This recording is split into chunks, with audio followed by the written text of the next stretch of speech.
Hola, bienvenidos a una clase más de un curso de milagros que vamos a dedicar esta vez a hablar de los principios especiales de los obradores de milagros. Para quienes se estén preguntando qué son o quiénes son los obradores de milagros y qué hacen, les recomiendo que vayan a mi clase anterior, que es la clase número 15. Está aquí en este mismo podcast y quienes están tomando esta clase a través del canal de YouTube también está aquí publicada. Bueno, pues hoy nos vamos a ocupar de los principios bajo los cuales deberían operar esos obradores de milagros. ¿Y quiénes son los obradores de milagros? Cualquiera de nosotros cuando decide actuar con amor. Y actuando en amor, es decir, en total bondad, en expansión de la parte buena de su ser, pues lo que crea a su alrededor es milagros, la posibilidad de que se presenten milagros en su vida y en la vida de las personas que están a su alrededor. Quiero explicar en esta clase varios conceptos de los que habla un curso de milagros, pero a través de ejemplos. Y voy a darles el primer ejemplo. Les voy a pedir que recuerden alguna vez que ustedes decidieron perdonar a alguien sin que esa persona se los pidiera. Ustedes lo hicieron porque sí, porque decidieron entender a la otra persona, o porque se les pasó el enojo, o por dejar a un lado la atadura que se genera con el dolor que sentimos frente a lo que otra persona nos hizo, por lo que sea. Finalmente, perdonar es un acto de amor. Y resulta que ya soltaron lo que pasó, soltaron a la persona, se liberaron. Si no les ha pasado, imagínense que lo hicieran, ¿no? Supónganlo. Y de pronto, un día esa persona a la que ustedes perdonaron se acerca a ustedes y sin más reconoce que lo que hizo fue inadecuado y les dice que lamenta mucho haberles causado esa molestia, haber hecho algo que los hirió. Pero ustedes no se lo esperaban. Es una sorpresa muy bonita, porque esa persona viene de alguna manera a reparar ese daño, sin que ustedes se lo hayan pedido. Y lo hace después de que ustedes deciden perdonarla. O de pronto ustedes ven un cambio en un comportamiento de esa persona, un cambio hacia ustedes o un cambio hacia los demás y ustedes lo notan. Pues ese es el milagro en esa situación. Pero vamos a otro escenario. Tal vez no fue esa persona la que decidió acercarse a ofrecer disculpas. A veces eso no pasa. De pronto alguien, otra persona que estaba teniendo una actitud negativa hacia ustedes, cambia. De la noche a la mañana. Se vuelve más agradable o más amable. Ese es el milagro que hay detrás. Tal vez no es esa persona que ustedes querían que cambiara la actitud, sino otra que también estaba a su alrededor, la que decide cambiar la actitud con ustedes cuando ustedes deciden perdonar a otro. O de pronto, en otro escenario, un día ustedes se equivocan, pero son comprendidos fácilmente por la persona que se afectó por ese error. Ustedes han tenido ya un acto de amor cuando deciden perdonar.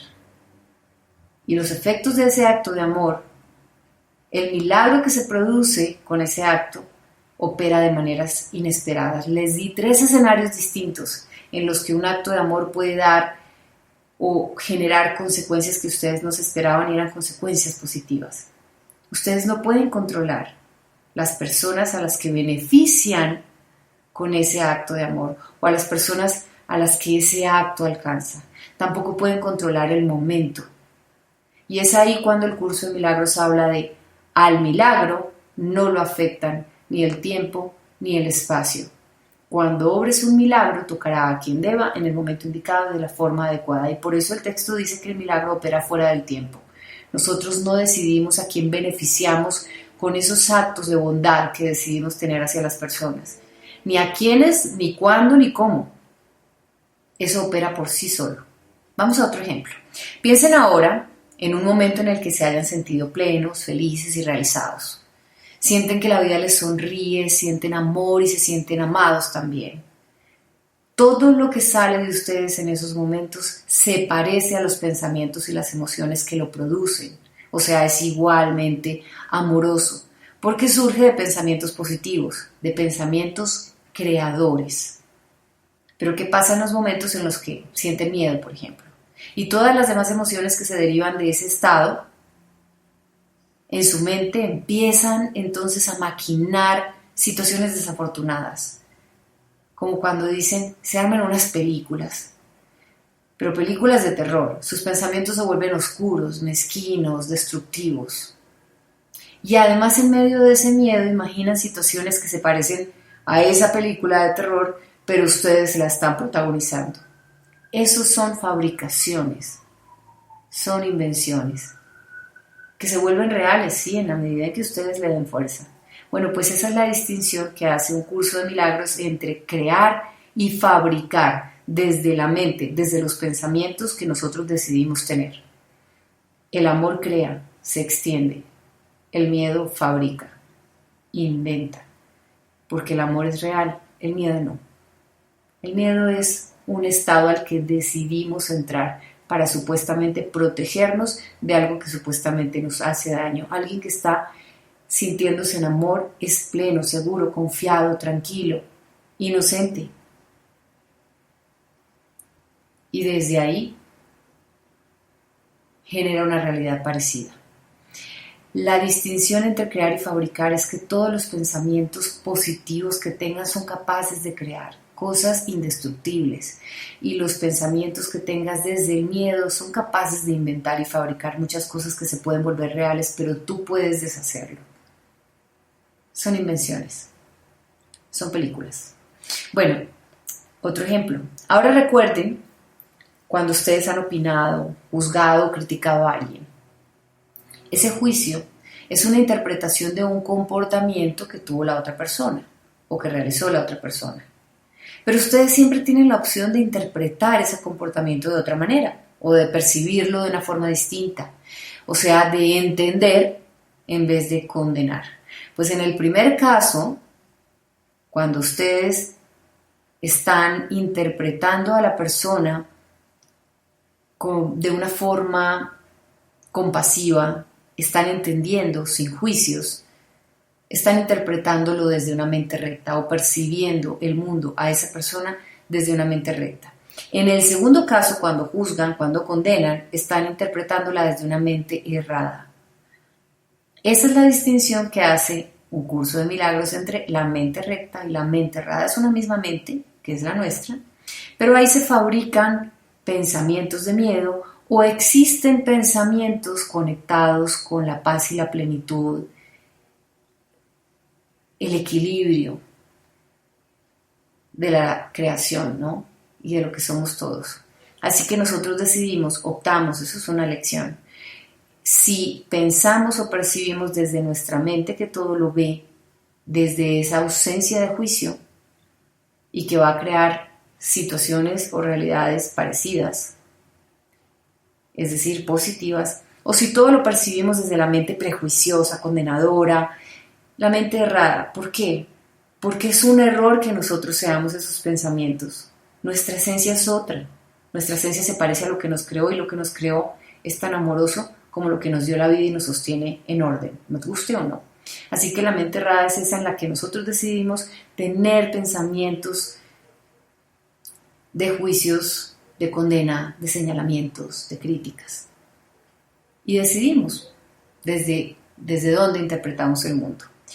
Bueno, pues cuando el curso nos habla de cualquier reacción que nosotros tengamos frente a un error de otros que no esté encaminada a sanar, es una confusión entre estar en la mente recta y la mente errada. Es decir, el libro nos dice que siempre que alguien se equivoque o actúe de una manera que tenga la capacidad de causar daño, nosotros podemos ayudar a sanar ese error de esa persona si lo interpretamos desde nuestra mente recta.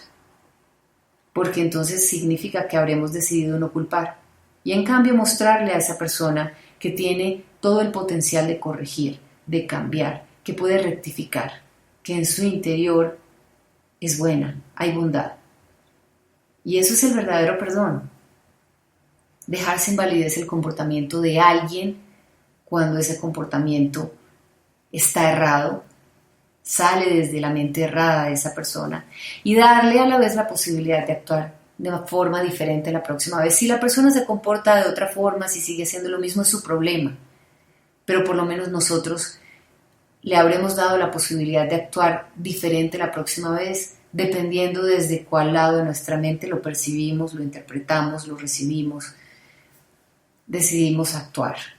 Y la curación es eso, dejar sin efectos los errores de los demás para dar paso a una nueva percepción que a su vez cree una nueva realidad. Dice el curso que el perdón es un gesto vacío si no lleva consigo esa corrección. Pero no solo la corrección de la persona que cometió el error, sino la corrección de la persona que lo percibe. Bueno, el perdón no juzga y tampoco castiga. ¿Les parece difícil?